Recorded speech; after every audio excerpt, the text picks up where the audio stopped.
En Italie, et pas seulement en Italie, des statistiques de migrants qui sont morts malheureusement dans la mer dans ces dernières années. Et c'est qu'on est en train de faire, on est en train de faire combien, soit sur les statistiques, soit sur le terrain quand les migrants arrivent en Italie et en Grèce. Je vais vous donner quelques chiffres tout de suite. Quand le truc sera prêt. Excusez-moi en français, quelquefois je vais faire des fautes, mais j'espère que vous allez me pardonner.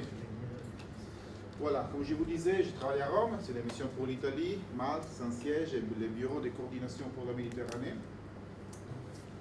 Et ça, c'est la situation, en fait, vous savez, on travaille dans le sud d'Italie, aux endroits où les migrants arrivent depuis 9 ans maintenant. On a vraiment vu beaucoup de situations différentes depuis l'arrivée. Il y a des années où il y avait beaucoup d'arrivées par la mer, des années où il y en a un peu moins. L'année dernière, on a eu une hausse très sensible en Italie. Et cette année-là, on a une hausse très sensible en Grèce. Donc, je vous avais préparé cette infographique avec les arrivées. Mais c'était le 10 septembre, aujourd'hui c'est le 15 septembre, les choses sont déjà changées. Pas vraiment en Italie, mais surtout en Grèce. Quand même, vous voyez qu'il y a dans ce moment-là, la plupart des migrants qui arrivent en Grèce. Par la Turquie, ils arrivent dans les côtes du Dekanos, les îles du Dekanos. Ici c'est 69, mais c'est déjà 340 000 après 5 jours. Et il y a surtout les personnes qui arrivent de la Libye, ils sont sauvés dans la Méditerranée par l'opération Triton, qui est une opération européenne de sauvetage des vies dans la mer. Ils sont amenés en Italie, et donc il y a eu à peu près 122 000 personnes qui vont arriver cette année-là. Par contre, vous voyez qu'en Espagne, il y a beaucoup moins d'arrivées, 2000, et à Malte, il y a 100 arrivées.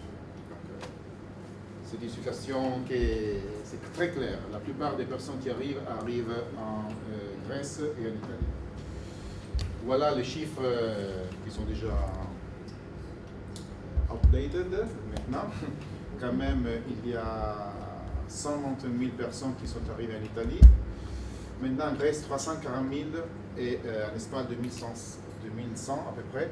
Donc aujourd'hui, on estime qu'en Europe, par la Méditerranée, sont arrivés plus de 460 000 migrants. C'est un chiffre assez important. Il faut dire que c'est important. En même temps, on sait aussi qu'il y a des millions de personnes il y a des mouvements de population énormes en Turquie, en Jordanie, au Liban. En Afrique, par exemple, il y a 2 millions de réfugiés syriens qui se trouvent en Turquie, il y en a 1,5 million à peu près au Liban, centaines de milliers au Jourdain, en Jordanie. Donc c'est vrai que ces chiffres sont très importants, mais il faut dire que ce n'est pas une invasion, comme la plupart des Européens, de l'opinion politique européenne pensent. Ça, c'est un chiffre c'est une conséquence un peu résiduelle d'une situation beaucoup plus importante, soit au Moyen-Orient qu'en Afrique. Et il faut calculer qu'en Europe, il y a 500 millions d'habitants, donc c'est un chiffre que, bien entendu, l'Europe peut faire face à ce chiffre si les États membres décident de travailler tous ensemble pour faire face à cette situation. Au Moyen, on a une estimation aussi de migrants qui sont disparus ou qui sont morts dans la Méditerranée. Vous voyez la différence ici, c'est énorme, 2630 personnes sont mortes dans le canal de Sicile. C'est 2015. 2015, on ne parle que de 2015 maintenant. Tous ces chiffres sont de 2015, cette année-là. Du 1er janvier jusqu'à... De janvier au 11 septembre. Il y a 4 jours. 2630 personnes sont mortes ou disparues dans la Méditerranée, dans les canals de Sicile. Par contre, dans la route grecque de la Méditerranée orientale, il y a eu, malheureusement, il y a eu un accident il y a quelques jours, il y a eu 28 morts en Grèce. Donc maintenant, le chiffre, c'est de 135 morts à partir de janvier. Et c'est un chiffre qui est inférieure, vraiment beaucoup inférieure par rapport aux morts qu'on a calculés dans les canaux de Sicile. Il y a plusieurs raisons pour ça. Avant tout, la mer qui sépare la Turquie à la Grèce, c'est un voyage beaucoup plus court. Ça, c'est évident. La route qui passe par la Grèce est plus longue, car une fois qu'il arrive en Grèce, les Syriens et les Afghans aussi, ce sont les deux nationalités les plus représentées, continuent le voyage vers l'Allemagne ou le nord de l'Europe en passant par la Grèce, la Macédonie, la Serbie, l'Hongrie, et enfin ils cherchent à arriver en Allemagne, en Suède ou en Norvège. Donc ils marchent à pied pendant milliers de kilomètres. Dans ces jours-là, on a vu sur les journaux tout ce qui se passe dans les Balkans, en Macédonie, en Hongrie. Donc c'est quelque chose vraiment de très dur pour ces réfugiés-là. C'est très long donc, mais comme le risque de perdre la vie, c'est inférieur. Par contre, la mer qui sépare la Libye de l'Italie, bon, c'est un trait de mer très long, et surtout les bateaux qui sont utilisés ne sont des bateaux qui ne sont pas faits pour ces voyages-là. On utilise de la Libye des bateaux, les bateaux de pêcheurs ou des anciens bateaux de pêcheurs très utilisés qui sont vraiment, on devrait les jeter, c'est vraiment des bateaux qui ne devraient pas nager, et les zéniths, les canots pneumatiques. Les canots pneumatiques qui sont de qualité très mauvaise, et ils sont remplis avec 100 personnes.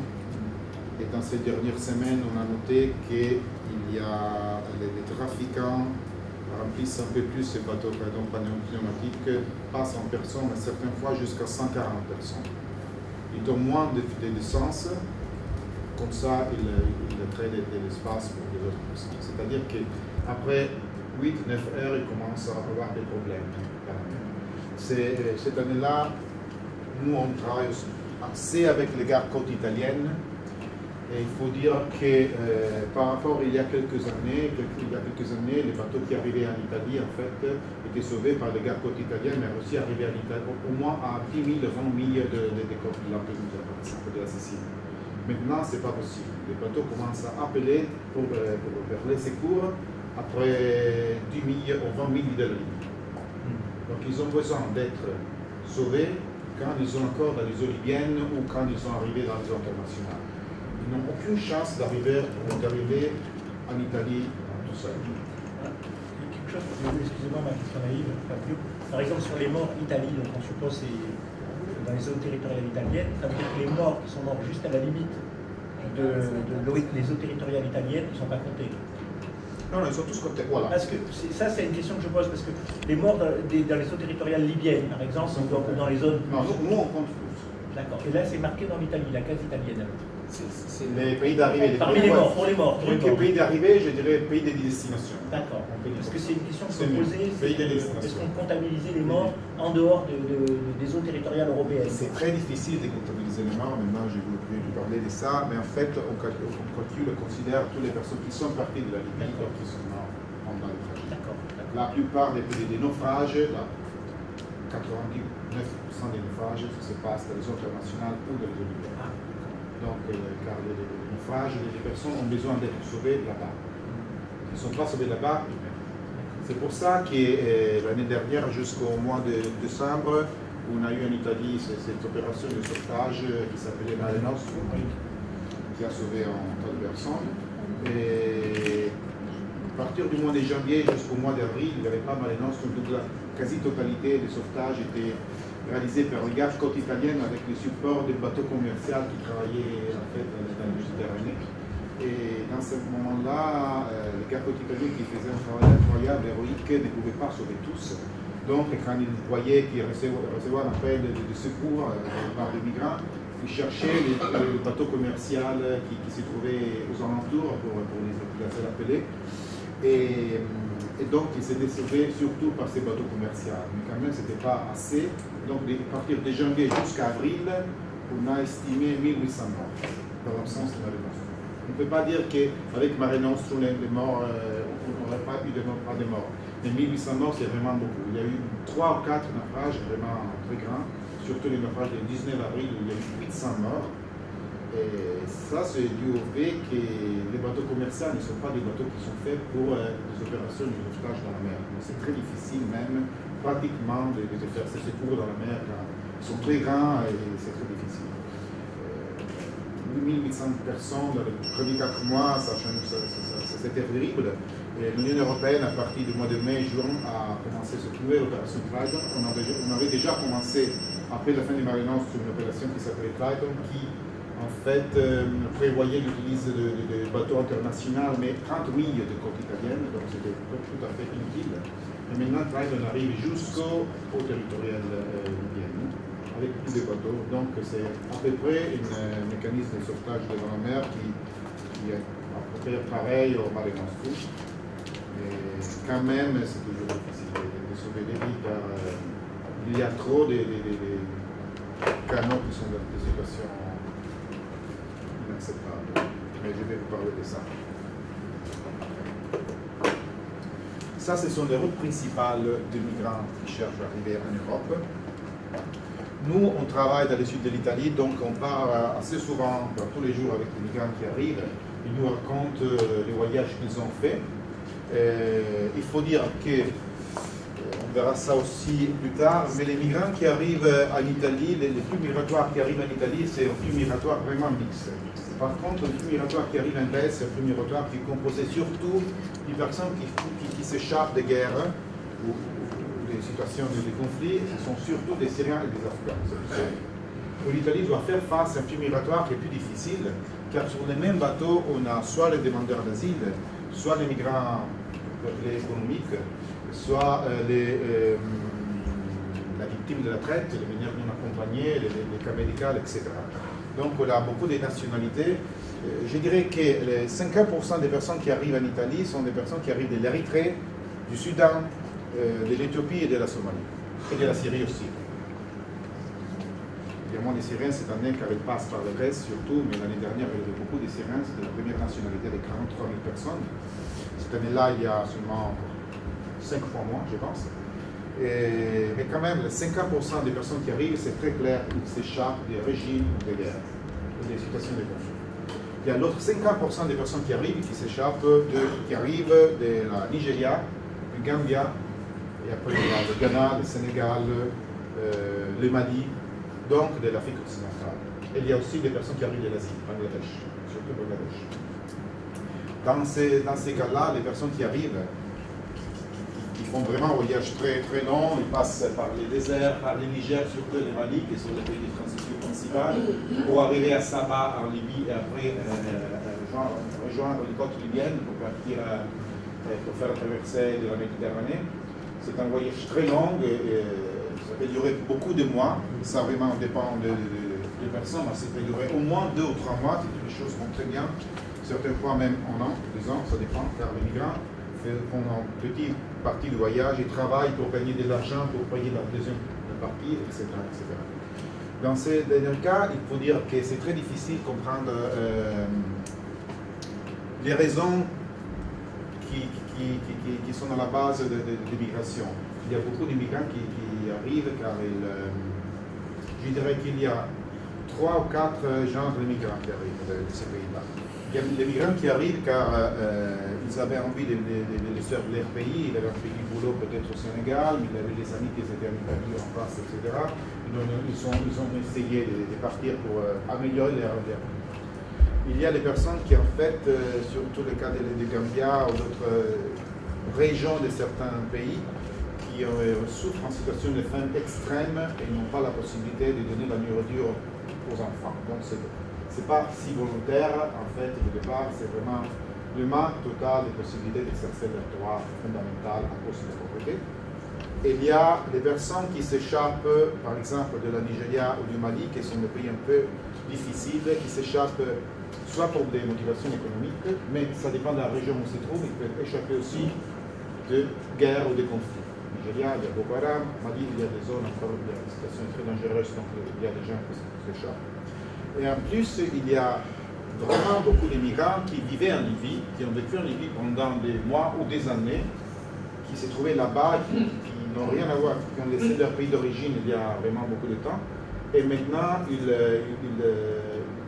risquent leur vie dans les pays, dans cette situation de guerre civile, de conflits qu'il y a dans les pays, et surtout une situation très, très dure pour les migrants, surtout les migrants de l'Afrique subsaharienne, qui sont traités assez mal en Libye dans ces moments-là, donc ils sont peurs même de marcher dans la rue. S'ils travaillent, certaines fois, souvent ils ne sont pas payés, s'ils protestent, ils sont battus. Donc il y a vraiment beaucoup de personnes qui n'en peuvent plus, donc décident d'arriver en Europe, car ils n'ont pas d'autre choix. Surtout les personnes qui vivent dans les côtes libyennes.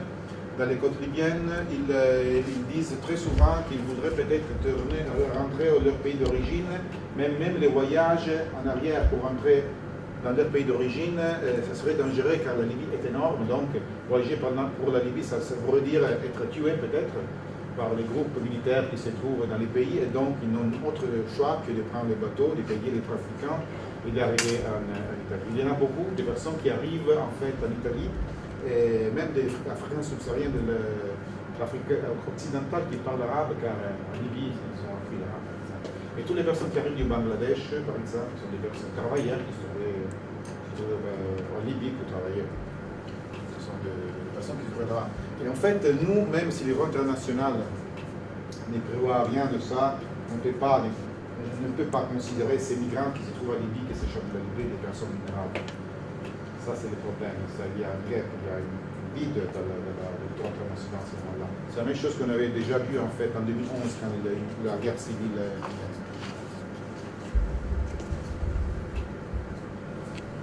Voilà, alors ça, ce sont les arrivées par la mer à partir de 2007-2014.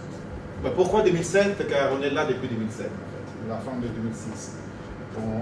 L'OIM a des field officers, des opérateurs qui travaillent à Lampedusa, en Sicile, en Calabria et en Puglia, et avec l'RCR. Et donc, on a la chance d'avoir un observatoire. On voit tous les migrants qui arrivent par la mer. On donne des supports légaux, on identifie les groupes vulnérables. Je vais parler de ça plus tard. Comme vous voyez, 2014, 170 000 personnes sont arrivées. Toutes les personnes qui arrivent, les 90% des personnes qui arrivent en Italie arrivent de la Libye. Il y a 10% qui arrivent de l'Égypte aussi. Mais il y a les 90% qui arrivent de la Libye. En 2007, c'était 12 000. En 2008, 37 000, et ça nous semblait vraiment un chiffre incroyable. Voilà, 37 000, c'est vraiment beaucoup de personnes. 2009-2010, c'était une période très particulière. On ne donne pas les données pour cette année-là. Je vais vous expliquer pourquoi dans un moment. En 2011, il y a eu l'arrivée de 62 600 personnes. C'était quelque chose de très important. 30 000 à peu près de la Tunisie. 30 000 personnes à peu près de la Tunisie. Et 30 000 qui des migrants qui se trouvaient en Libye et qui échappaient à la Libye à cause de la guerre civile. Après la fin de la guerre civile en Libye, il y a eu 13 000 personnes en 2012, donc il y a eu une chute. On n'a vraiment pas compris pourquoi il y a eu cette chute. Probablement les organisations criminelles qui travaillaient dans les pays n'étaient plus là. Ça, c'est le fait. Probablement, on pense qu'il y a eu deux organisations, des organisations criminelles qui travaillaient sous le régime de Kadhafi, qui travaillaient très étroitement avec le régime de Kadhafi. Kadhafi en fait avait le contrôle total du départ. Donc, après la chute de Kadhafi, il y a eu évidemment l'organisation d'organisations criminelles. Et on l'a vu en 2013, il y a eu une hausse à 42 000 et après 2014, 100. Hein?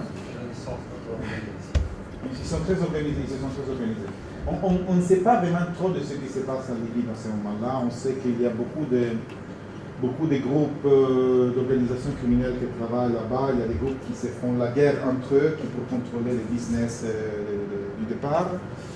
Et la seule chose qu'on sait, c'est qu'il y a une hausse de la violence par rapport vers les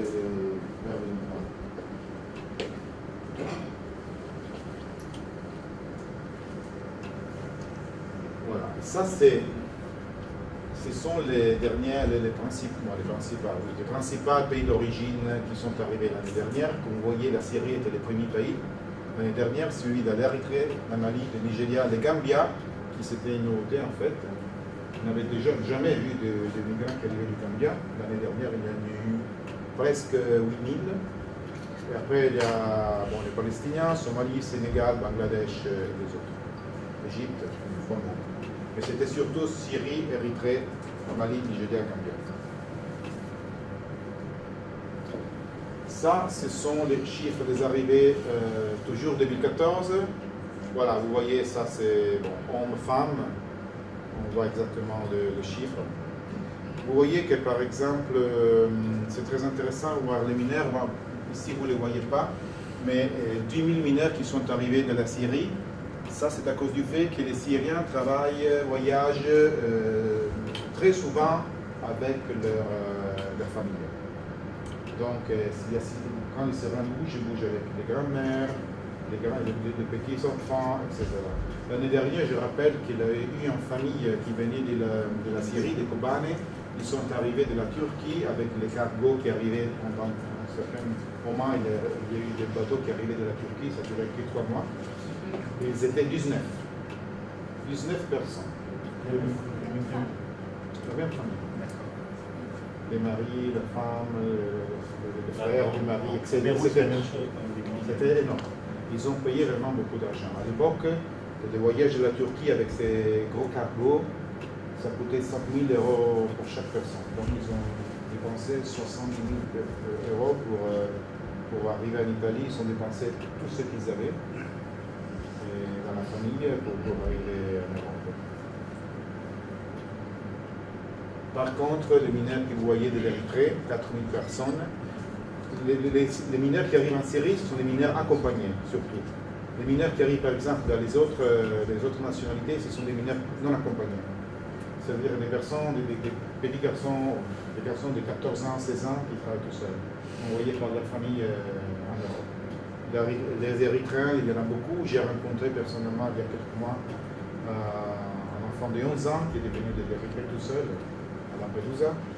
Et la même chose c'est pour le Mali, la Nigeria, etc.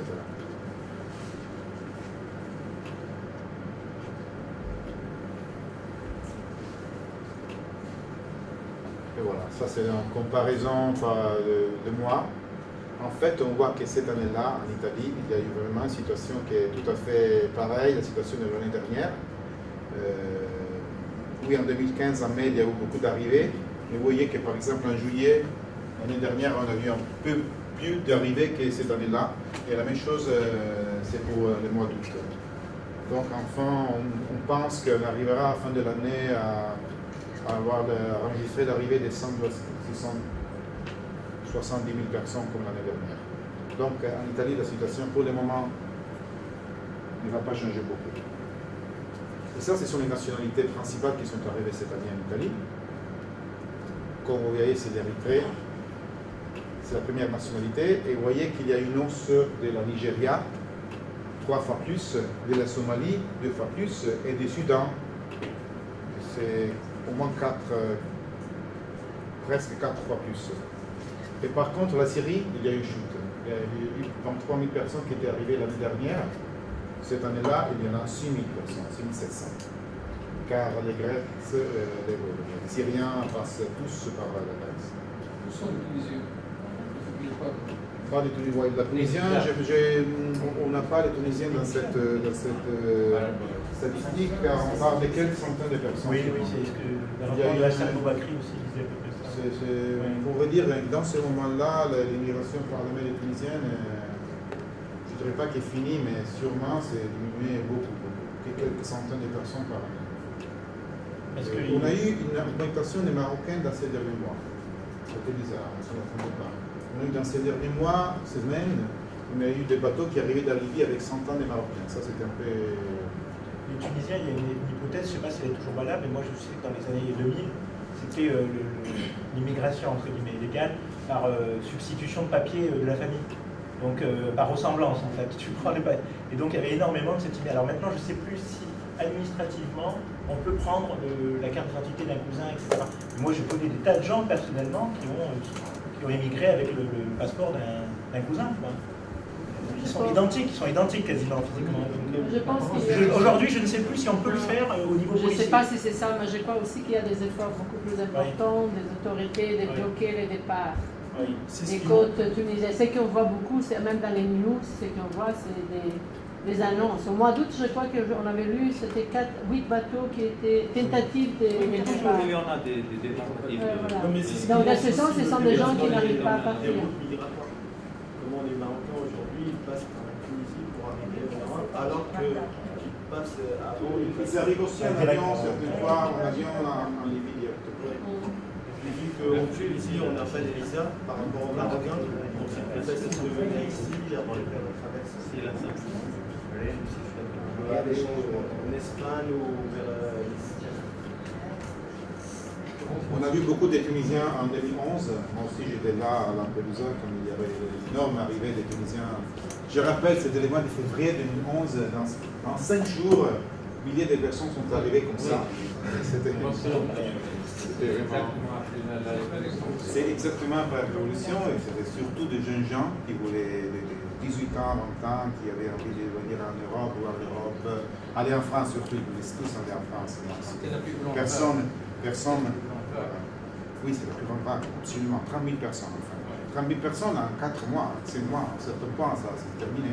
La deuxième partie de l'année, il n'y avait pas beaucoup Il n'y avait de pas de personnes. stabilité dans le pays, c'est pour cette raison. Lorsqu'on parle de stabilité, c'est interne, c'est. Voilà. Il y avait aussi moins de contrôle dans les frontières. C'est ça. Il y avait moins de contrôle. C'est pour ça, c'est la première fois qu'il y avait moins de contrôle. Il y avait, bon, on essaye, on va en France. C'était vraiment très. Il y avait ces jeunes garçons qui voulaient aller en France. L'Italie, c'était un pays du transit, en fait. C'était pas l'Italie. Maintenant, les frontières sont mieux parce qu'il y a des parents. Vous avez des parents, des amis avec Facebook. Je vais trouver mon petit copain, une copine qui se trouve en France. C'était un peu comme ça. C'était énorme à un certain point, car il y a eu une émergence, car à l'époque, en fait, il y avait un gouvernement qui était vraiment très, ouvert à la migration, et donc il y a des problèmes organisatifs, car il y avait des retards dans le transfert des personnes qui arrivaient à Lampedusa, dans le reste d'Italie, et donc Lampedusa, c'est vraiment. Lampedusa, c'est une petite île avec 100 000 habitants. Dans certains points, il y avait 6 000 Tunisiens et 5 000 habitants de Lampedusa. Donc, c'était un peu crise. Déséquilibre. Mais au moins, il faut dire, je suis allé à Lampedusa en février, et il y avait des Tunisiens partout, dans les bars, etc. Donc, c'était beaucoup d'argent aussi pour Lampedusa, personne de Lampedusa. Pendant l'hiver, il n'y a personne à Lampedusa, c'est une île de vacances. Donc, c'était un peu. Au moins, on fait un peu de. L'économie, non. Voilà.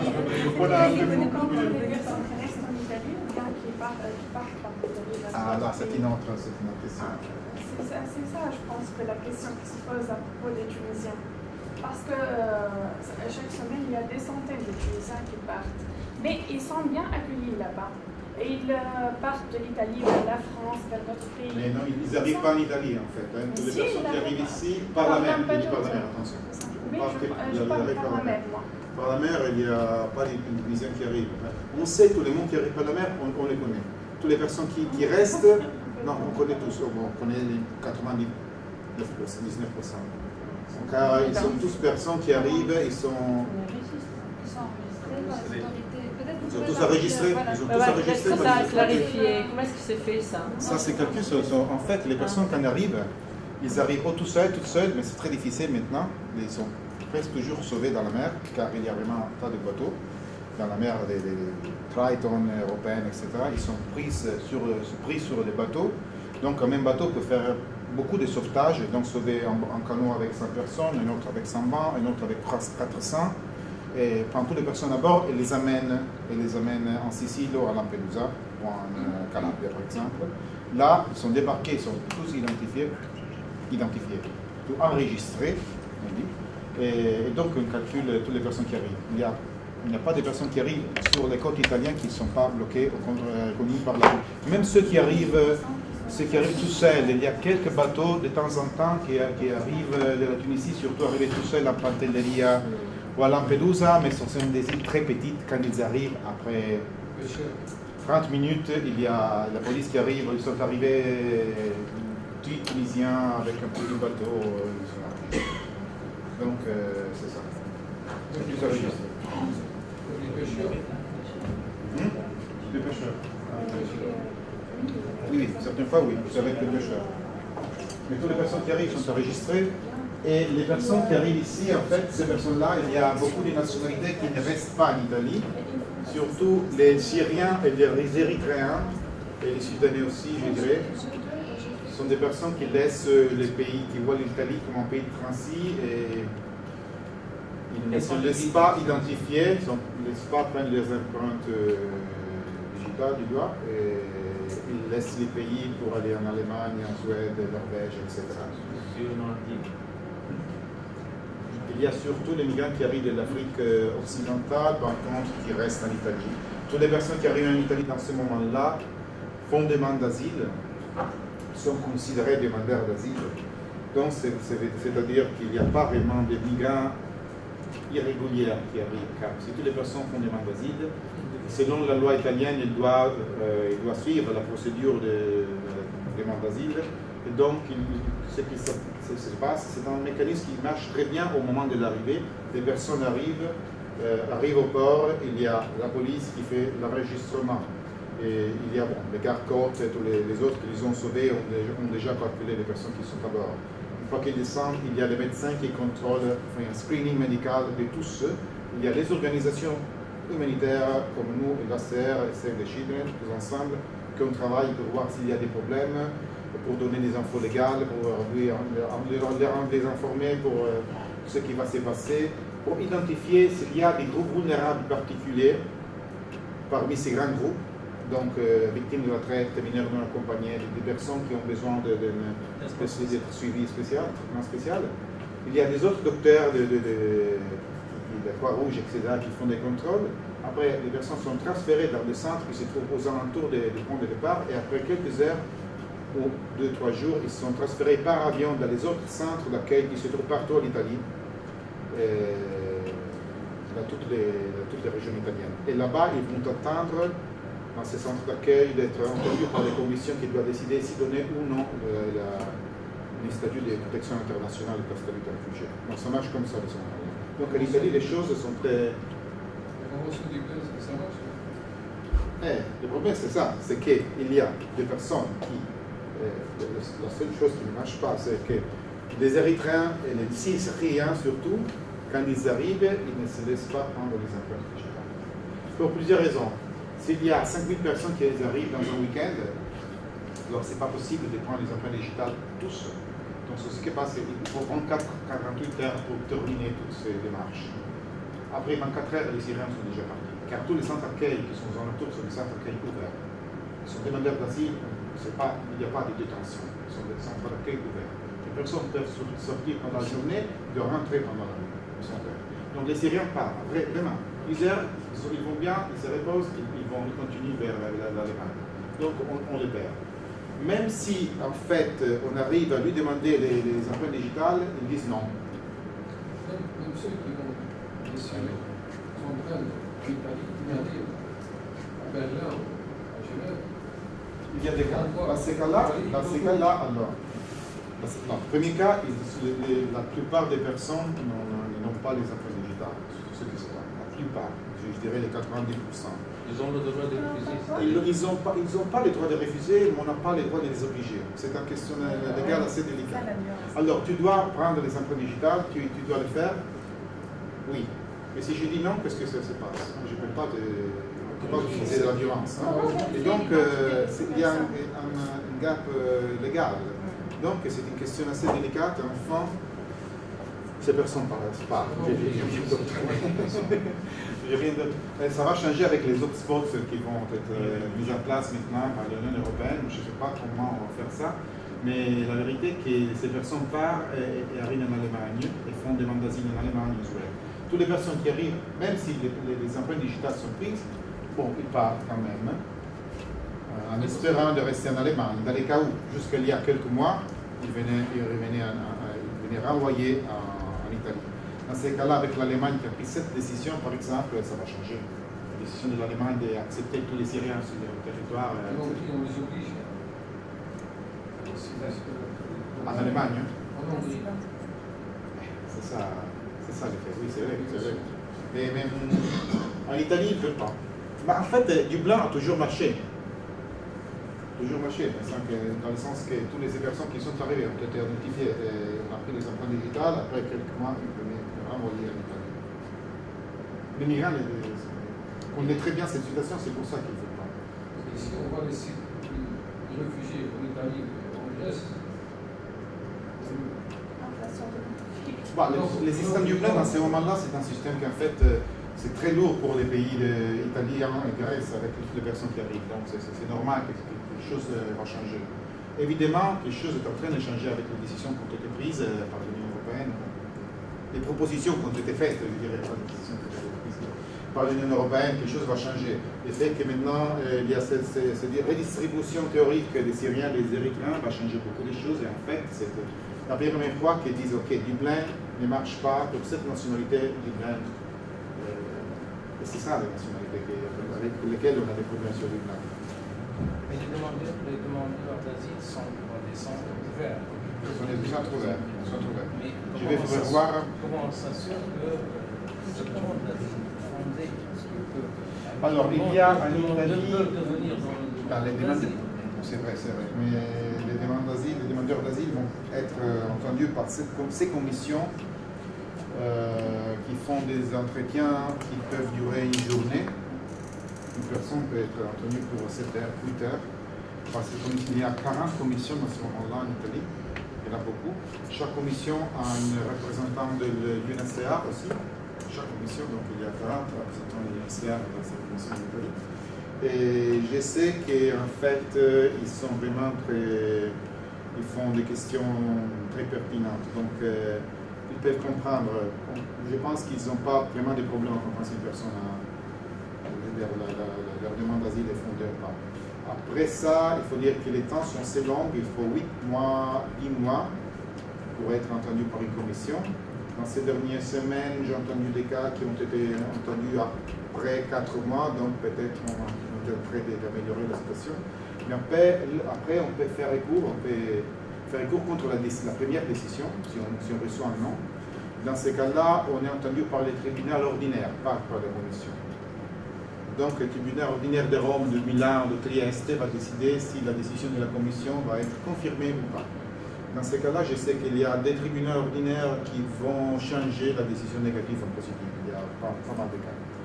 Mais dans ces cas-là, comme les Syriens et les Érythréens sont allés, il y a surtout des migrants de l'Afrique occidentale qui se trouvent dans ces centres d'accueil. Je sais qu'il y a eu une hausse de décisions négatives. Je dirais peut-être aux alentours de 60% de décisions négatives à ce moment-là. Après la première décision. 60, peut-être un peu plus. Car jusqu'à l'année dernière, la décision possible négative était que de 30%. Donc, il y a une hausse, car évidemment, il y a des demandes d'asile qui ne sont pas faites. Voilà, c'est un moment de sauvetage, je ne vois rien, je ne sais pas pourquoi. Ah, voilà, c'est bon. Ça, c'est un photographe de l'OIM qui a fait cette photo.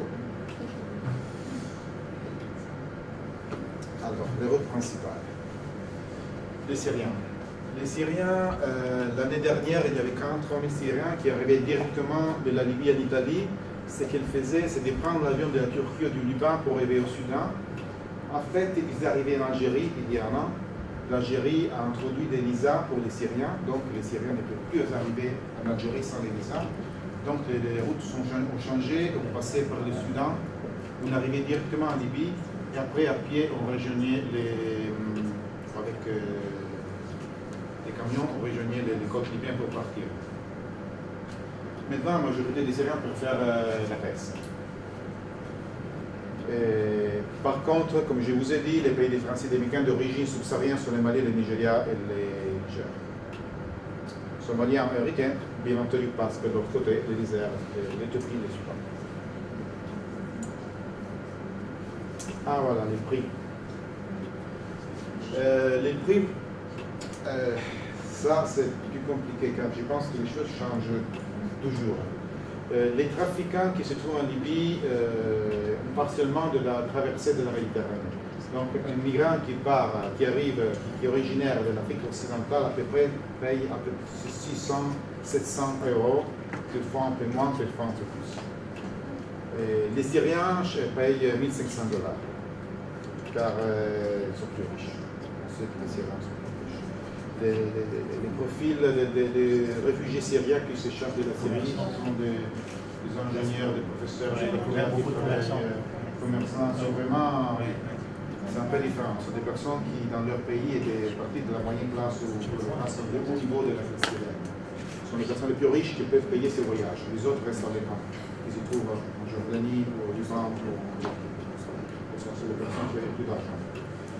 Et donc, c'est ça. Ce qui se passe, c'est que quand un migrant à ce moment-là en Libye, donc ça, ce sont des rencontres que les migrants nous font quand ils arrivent en Italie.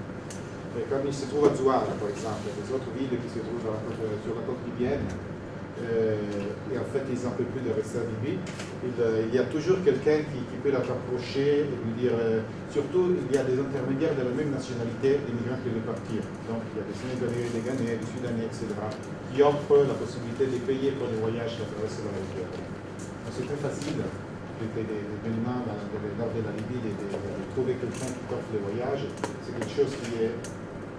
On marche par la rue, on trouve la possibilité de partir. C'est vraiment un business, c'est comme des agences de voyage. La seule différence, c'est qu'une fois qu'on a payé, on est tous ramassés dans ces connection houses, qui sont des espaces de 100 mètres, 150 mètres carrés, où les trafiquants regroupent à peu près 100-150 personnes avec une toilette.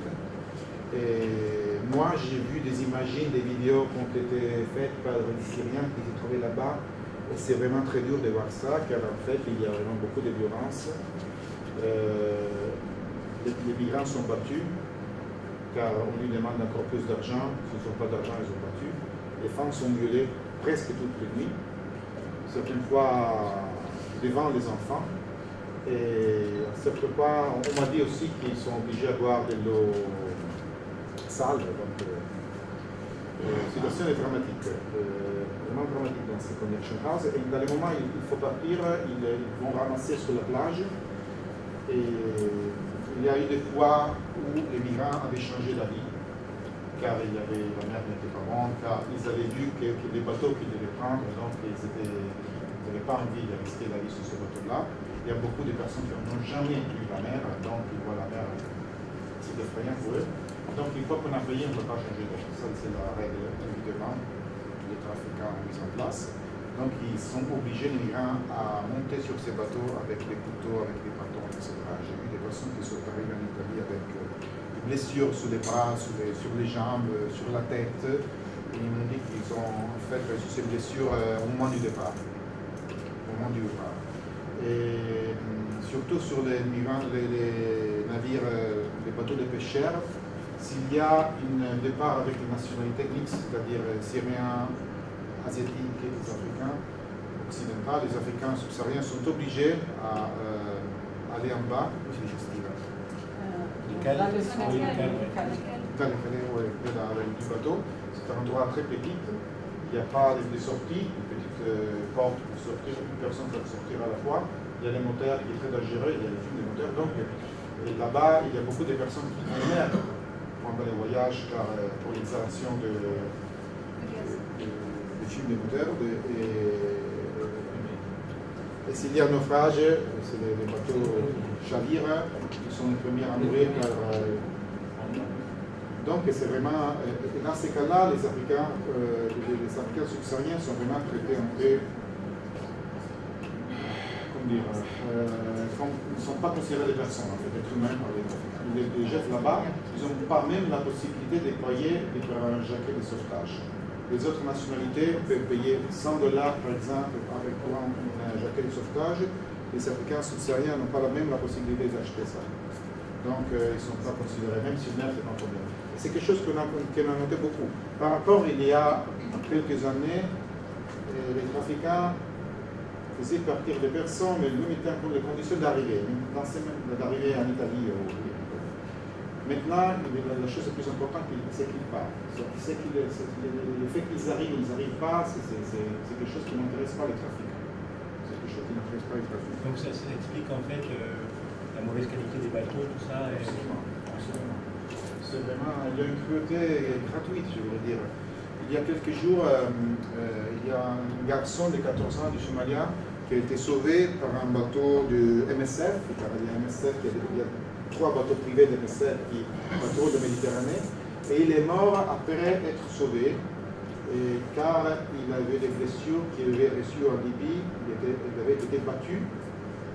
Donc, à 14 ans, il a été battu par les trafiquants pour s'amuser, évidemment, et il est mort après être sauvé dans la mer.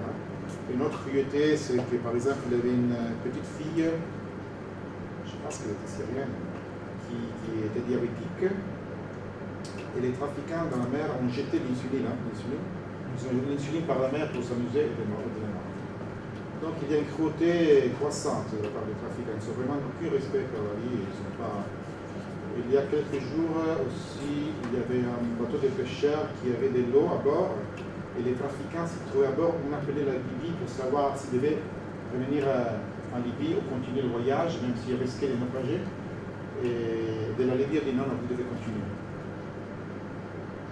Mais ils ont été sauvés. Ils ne sont pas été sauvés. Il y a eu un naufrage dans ces cas-là. Il y a eu 200 personnes Sur la sociologie des trafiquants, on a des idées à peu près quel type de profil, qui est le profil. Le profil, non. Il faut faire de l'observation participante. Ça, c'est quelque chose qu'on devrait faire. Nous, on sait seulement ce que les migrants nous disent, mais bon, les personnes qui sont arrêtées une fois qu'ils arrivent en Italie, ce sont des petits poissons, donc des poissons qui sont sur le bateau. Il y a des personnes, surtout sont des Marocains, égyptiens, je pense. Mais l'organisation qui se trouve en Libye, il y en a beaucoup en fait. C'est difficile. Il y a même les internationales aussi. Il y a des Libyens, bien entendu, il y a beaucoup de Libyens, c'est clair. Mais il y a aussi il y a une personne qui a été arrêtée il y a quelques jours, le chef d'une des organisations, qui était érythréen. Donc c'est vraiment international. Maintenant, il y a cette nouvelle opération de l'Union européenne, un fort qui doit combattre les trafiquants, je ne sais pas ce qu'ils vont faire. Ils cherchent de trouver des... Je pense que la police italienne en sait assez en fait, mais on n'a pas accès à ces informations-là. La police italienne, qui depuis plusieurs années, travaille sur les trafiquants qui sont arrêtés, etc. Ils contrôlent les portables des trafiquants, donc je pense qu'ils ont une idée assez claire de ce qui se passe là-bas. Le problème en Libye, c'est que c'est très difficile de faire face à ces problèmes-là, car il n'y a pas un gouvernement central qui contrôle le territoire. Donc, par exemple, dans un autre pays, ça serait plus facile, non, de combattre ces groupes-là. Maintenant, en Libye, on sait peut-être qui organise les voyages, mais c'est impossible d'y aller, de s'arrêter. Ces personnes-là qui se trouvent en Libye. C'est très difficile. Je pense que la police italienne en sait assez. Ça, c'est... voilà, l'année dernière, l'OIM a publié un rapport qui s'appelait Fatal Journeys. On a cherché à faire une estimation des migrants qui perdent leur vie, qui sont disparus ou qui perdent leur vie quand même dans la mer, dans la Méditerranée. En fait, Fatal Journeys, c'était un rapport sur tous les migrants qui perdent la vie pendant les routes dans tout le monde. Sur, je pense, 4000 et 4500 personnes qui sont mortes dans le monde, 3200 personnes l'année dernière sont mortes dans la Méditerranée. Donc, la majorité absolue. C'est très difficile de savoir les nationalités des personnes qui perdent la vie. Comment est-ce qu'on fait à regrouper ces données? Il y a un autre département de recherche qui se trouve en Genève, en Capernaum maintenant, qui fait, qui voit toutes les nouvelles de la presse, qui parle des naufrages, mais surtout sur la Méditerranée. Nous, on est en Italie, et nous, on sait tout ce qui se passe dans la Méditerranée. Par exemple, beaucoup de fois, quand les migrants arrivent, ils nous disent, est-ce que vous avez vu notre bateau qui était parti avec nous? Ils étaient 500, jamais arrivé. Donc on pense qu'ils sont morts. Oh, moi j'étais sur un autre bateau et avec moi il y avait 30 personnes qui sont morts dans la mer et j'étais sauvé. J'ai changé des bateaux en certains points. Donc on a des informations que seulement les migrants peuvent donner. Donc on sait à peu près tous de migrants qui perdent leur vie dans la mer, car c'est sur les migrants même qui nous racontent tout ça quand ils arrivent. Donc, par exemple, l'année dernière, il y a eu un cas assez exceptionnel. En septembre, moitié septembre, on a découvert, nous de l'OIM, qu'il y avait 500 personnes qui ont perdu la vie à Malte. Non, pas Malte, dans la mer, pas le monde de Malte. 500 personnes qui se trouvaient sur un bateau qui a été coulé par les trafiquants. Et on ne savait rien de ça. Mais à un certain point, il y a un bateau commercial qui a sauvé 2 personnes, les a amenés en Sicile. Ces personnes ont rencontré nos collègues qui travaillent là-bas. Ils ont dit, nous on est palestiniens, on était sur un bateau avec 500 personnes qui sont tous morts. Alors on a appelé l'OIM à Malte, l'OIM en Grèce, et on a découvert qu'il y avait 3 personnes à Malte et je pense 5 personnes en Grèce qui on a raconté la même histoire. Donc c'était vrai. Il y avait 500 personnes qui sont mortes. On n'aurait jamais su si on n'avait pas rencontré ces personnes. Donc il faut dire qu'il y a, on sait combien de personnes arrivent, mais on ne peut jamais savoir combien de personnes partent de la Libye ou de l'Égypte. Dans ces cas-là, c'est un bateau qui part de l'Égypte. Donc ces estimations sont des estimations presque optimistiques, je veux dire. Mais quand même, nous, on a la possibilité d'avoir cet observatoire un peu privilégié, malheureusement, je dirais, pour comprendre combien de personnes meurent. Et surtout, on demande aux migrants la nationalité des personnes qui se trouvaient à bord, même si et on cherche aussi pour les personnes qui connaissaient les autres avec lesquels ils voyageaient, de faire une liste des noms des personnes qui sont installées, au moins pour avoir une liste. C'est très difficile et c'est presque impossible, mais on cherche. Donc, vous voyez que selon nos estimations, presque 32% des personnes qui sont mortes l'année dernière étaient originaires des pays de l'Afrique subsaharienne, surtout Afrique occidentale, 29% de Moyen-Orient, surtout Syriens, et 28%, c'était, il y a quelque problème, 28% c'est unspecified. On ne sait jamais, ça dépend des bateaux. Les Syriens travaillent ensemble, se connaissent. Beaucoup de fois, les personnes qui arrivent du Ghana, Sénégal, Nigeria sont des personnes individuelles qui ne connaissent vraiment pas les personnes avec lesquelles elles voyagent. Par exemple, quand il y a eu le naufrage de 800 personnes en avril, c'était 800 personnes qui ne se connaissaient pas. Il n'y avait pas de famille, il y avait des personnes, surtout des hommes, qui travaillaient tout seuls. Donc, on n'a vraiment pas eu la possibilité de savoir combien de nationalités il y avait. À peu près, mais on ne peut pas faire une estimation. Et ça, c'est l'année dernière. L'année dernière, on a calculé 3279 morts. Et, comme vous voyez, et ça c'est normal, théoriquement, dans les mois de juillet, août et septembre, il y a plus de personnes qui perdent leur vie. Ça se du fait que la saison estivale, c'est la saison où il n'y a plus d'arrivée. La mer est plus calme, il n'y a plus de départ, et donc c'est une question statistique, il n'y a plus de personnes qui perdent leur vie. En janvier, février, par exemple, beaucoup moins, comme en décembre. Alors, cette année-là, ça a changé un peu. Ça, c'est en comparaison avec l'année dernière, 2014-2015. Et vous voyez qu'en février, cette année, on a eu 359 morts. Et en avril, on a eu 1229 morts. Et, bon, 1229 morts, il y a eu très grands naufrages. Ça suffit 2 naufrages très grands pour faire 1200 morts. Car c'est les bateaux qui ont été utilisés surtout dans la première partie de l'année étaient vraiment pleins de migrants. Donc un bateau avec 800 migrants, on ne l'avait jamais vu, je pense. Le bateau qui a coulé en 19 avril. Ces bateaux de pêcheurs sont remplis avec 500, certaines fois 600 migrants, mais 800 on ne l'avait jamais vu. Donc quand on nous avait dit qu'il y avait peut-être 700, 800 morts cause du naufrage, moi j'y croyais pas. Mais après, on était parmi les premiers à rencontrer les rescapés et ils ont confirmé qu'ils étaient 800. J'ai parlé avec une personne qui s'est trouvée sur le pont et qui m'a dit qu'il a entendu les trafiquants compter les personnes qui allaient à bord. Donc on peut dire qu'en fait, ils étaient 800. Et 359 encore, il y avait d'autres naufrages et qu'on a perdu des personnes. Car dans les mois de février, il y a eu pas mal d'arrivées pour être hiver.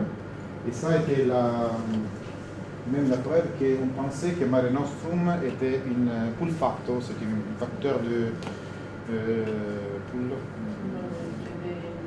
Inviter en fait plus de gens. Oui, c'est avec le fait qu'il y avait une opération mécanisme de sauvetage dans la mer, inviter peu de personnes à partir, c'était quelque chose qui causait une augmentation des arrivées, car c'était plus facile de trouver dans la Méditerranée. Mais après la fin de Mare Nostrum, à partir de décembre jusqu'à mai, vous voyez, il y a eu vraiment beaucoup d'arrivées, les flux n'ont pas changé, il y a eu vraiment beaucoup de personnes qui sont parties pendant les mois de février, d'avril et de mai. Et donc il y a eu beaucoup de morts car il n'y avait pas de Mare Nostrum, c'est pour ça. Et en août aussi, il y a eu pas mal de morts malheureusement, mais il n'y a pas seulement les naufrages, comme je vous ai dit, mais aussi les migrants qui sont directement morts sur des bateaux à cause des situations dramatiques qui sont obligés à vivre sur les bateaux et le fait qu'ils pas nulle part, ils sont déjà très faibles, leur état de santé est déjà très faible à cause des violences qu'ils subissent en mer. Je pense que la statistique sera plus compréhensible si on met en même temps le nombre de migrants arrivés. Oui, en fait, c'est vrai. Alors, si on en va pourcentage, en ah oui, c'est vrai. ou bien en pourcentage. Oui, c'est vrai, le pourcentage. Il faut dire que le pourcentage, quand même, il y a 170 000 personnes qui sont arrivées l'année dernière et il y avait 3 000 morts. Donc, en pourcentage, c'est plus facile d'arriver que de partir. En fait, quand on parle avec les migrants, ils sachent très bien qu'ils peuvent mourir dans les déserts, que dans les déserts aussi, il y a beaucoup de personnes qui perdent leur vie, mais on n'en sait rien. Mais à peu près, on estime que ce n'est pas un chiffre très loin des morts qu'on enregistre dans la Méditerranée. Mais les migrants sont très bien qu'ils peuvent mourir dans les déserts, qu'ils peuvent mourir dans la mer. Ils pensent qu'en général, ça c'est quelque chose qui passe aux autres et pas à eux. Et statistiquement, il faut dire qu'en fait, ils ont pas mal de chances d'arriver. La chose qui en fait choque le plus les migrants, c'est la violence qu'ils doivent subir en Libye. En parlant avec eux, quand je parle du voyage ou du naufrage, ils me disent oui, ça a été très dur. Et je dis la Libye, alors ça c'est vraiment. Ils sont choqués. Il y a beaucoup de personnes qui m'ont dit qu'ils auraient su ce que la Libye c'était comme ça, ils seraient jamais partis. C'est pas la mer qui dérange, qui me perd, c'est pas le désert, c'est la suite. Mais ils ne sachent vraiment pas. Et le migrant me dit oui, j'avais entendu qu'en Libye il y a des problèmes, mais voilà, mes amis en France sont arrivés, mais ils étaient restés seulement 15 jours. Mais moi j'ai resté 3 mois, c'était l'enfer. Vraiment, Libye, pour un migrant qui arrive du Ghana ou du Sénégal, c'est l'enfer. 15 jours, bon, tu peux survivre, 3 mois. Et ça, c'est quelque chose sur lequel on veut travailler un peu plus comme on vient, pour donner un peu plus d'infos, pas sur les dangers du voyage, car le migrant connaît très bien les dangers de la traversée de la Méditerranée, mais un peu plus d'informations sur comment les trafiquants en fait travaillent, et comme il y a en fait une violation des droits humains en Libye par rapport aux migrants. C'est quelque chose sur laquelle on veut travailler pour informer le pays de transit ou le pays d'origine un petit peu plus. Et surtout, il y a le fait qu'il y a beaucoup de migrants qui ont des photos, qui ont des vidéos, qui peuvent dire on doit chercher informer les migrants qui veulent partir, pas avec la voix de l'OIM, mais avec la voix de ceux qui sont arrivés, qui sont été choqués. Donc il faut établir un mécanisme de communication. Ça, c'était la base d'une campagne d'information qui avait commencé l'année dernière. Ça, c'est le Global Overview, tous les migrants qui sont morts dans le monde en cherchant de passer les frontières jusqu'à maintenant. Ça, c'est parti de ce projet qui s'appelle Missing Migrants, c'est le projet de l'OIM. Comme vous voyez, 3776 migrants sont morts ou sont disparus, et la Méditerranée avec 2748 migrants morts. C'est l'endroit le plus dangereux pour un migrant qui cherche à migrer. Ça, ce sont toujours des estimations. Voilà, le projet Missy Migrants, en fait, recueille des informations à travers plusieurs courses, je vous ai dit. Et on ne voit pas ici. Vous ne lisez pas, non? C'est pas difficile. C'est missymigrants.int. Je vais vous le dire. Je vais vous le dire. Il y a un site, il y a tous les infographiques, et je pense que si vous cherchez aussi les statistiques, le chiffre des personnes qui sont mortes par mois, qui sont arrivées, je pense que sur le site Missy Migrants, vous allez trouver ça. Vous aurez aussi l'information de toute façon dans la clé, voilà, dans le cas du cours, Oui. aux références futures.